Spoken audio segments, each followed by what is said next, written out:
How to replace the reversing switch on a 2011 Hyundai ix35 1.7 CRDi. Couldn't find any videos or information on this online or on YouTube. Certainly the stuff I was looking at didn't exist. So what you have to do is you disconnect this, which is part of the air filter system or the air drive system, so that needs to be disconnected. You loosen off this nut here until it becomes loose, and then you can pull out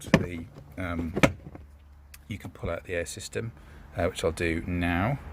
Tools you'll need for this job are a 24mm socket, large, a long one, extended one, because that needs to go over the actual switch housing itself, a medium-size Phillips or positive drive screwdriver, extension bar, and obviously a ratchet for your socket set. Now the bar is probably about 20-25 centimeters long. You could do with a longer one if needed, because then it comes straight the way out of the engine, but this one seems to work. You plug the air system like that, and then down inside there you can probably just about make it out. There is a little cable with a switch which screws into the top of the transmission housing.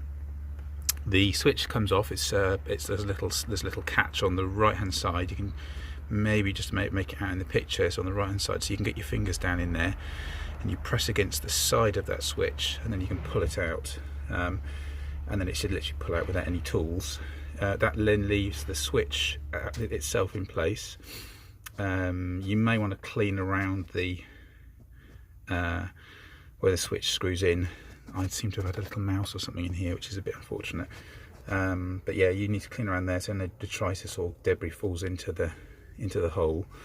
Then you can unscrew the actual switch from the housing using a 20. Let's have a look what we got.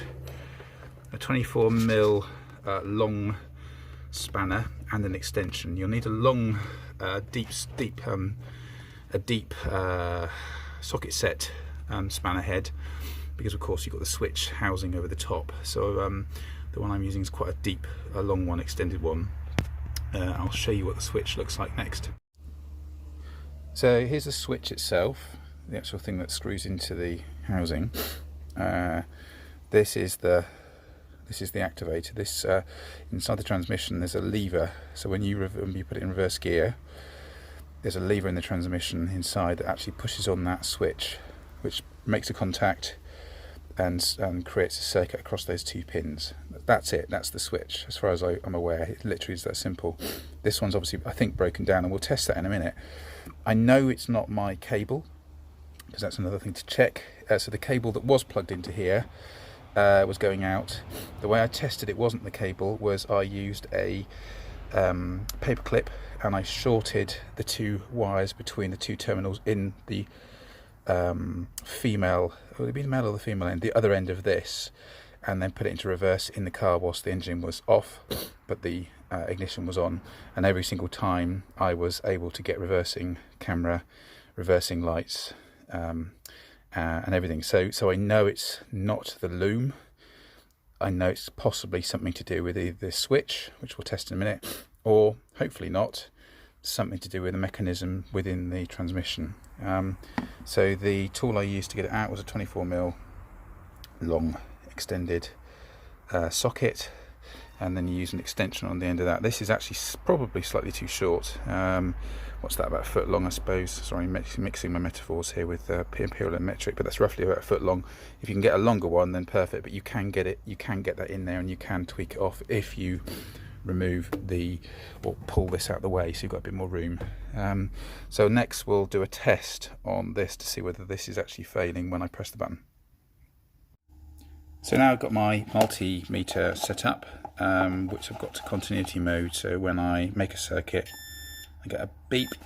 So in theory this might be awkward. In fact, what I could do is some little crocodile clips, but I haven't got. I'm going to connect those two terminals to my two prongs, like so. and then we'll press the button and we'll see whether, yeah, we don't get anything at all. So the switch somewhere inside has failed, so that's good. So it's just to make sure.